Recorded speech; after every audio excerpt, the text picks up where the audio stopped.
Welcome to Every Movie I've Ever Seen. This is a special March Madness edition where throughout the month of March I'm going to be reviewing Clive Owen movies tournament style to figure out which one is best. Now the movie that I'm going to be talking about today is The Confirmation.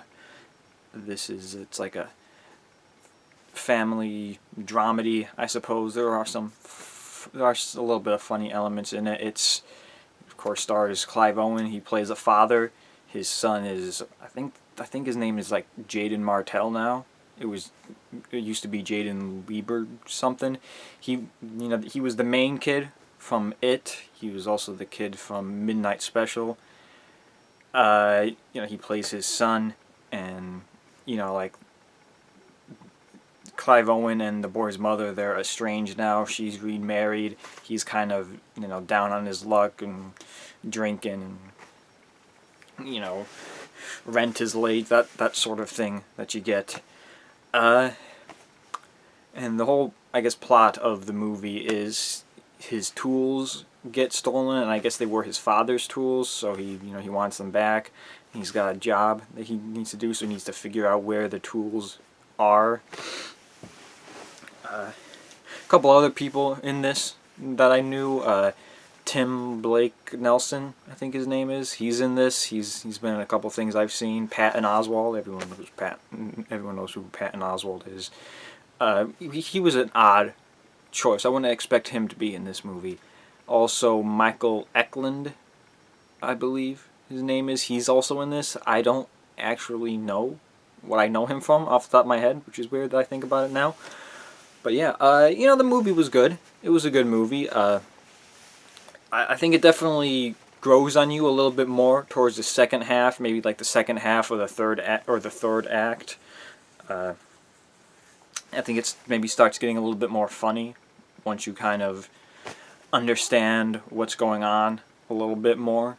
Patton Oswalt has some funny stuff in there. He kind of reminds me of what they were doing with Elijah Wood and I Don't Feel at Home in This World Anymore, that Netflix movie that I actually ended up liking, which was shocking. He's kind of doing a little bit similar to what he was doing there. Matthew Modine is in this as well. It's always good seeing him and stuff. He's usually pretty good. But yeah, so the movie was good. Maybe a little slow in the beginning until it starts to pick up and the humor starts to pick up a little bit more, I think. But yeah, I enjoyed it. Everyone's doing good. It's not my particular type of movie, not what I look for especially, but it was good. I liked it. I enjoyed it. So this movie, there's not much more to say about it than that. Like I said, the main thing is just it's not really for me, not really what I look for, what I go to for a movie. But there was some nice stuff. There was some good stuff with how they kind of tied everything up. In some ways, I thought were interesting. But this movie, I'm gonna have to end up comparing it to yesterday's movie, Shoot 'Em Up. So this is gonna be like a little battle. One of these two movies will have to go up against some other movie in the quarterfinals at the end of this week. So the movie between this, The Confirmation, and Shoot 'Em Up, the movie that would be going forward would end up being Shoot 'Em Up, which is this was probably the toughest battle I've done so far between two movies, especially in the first round.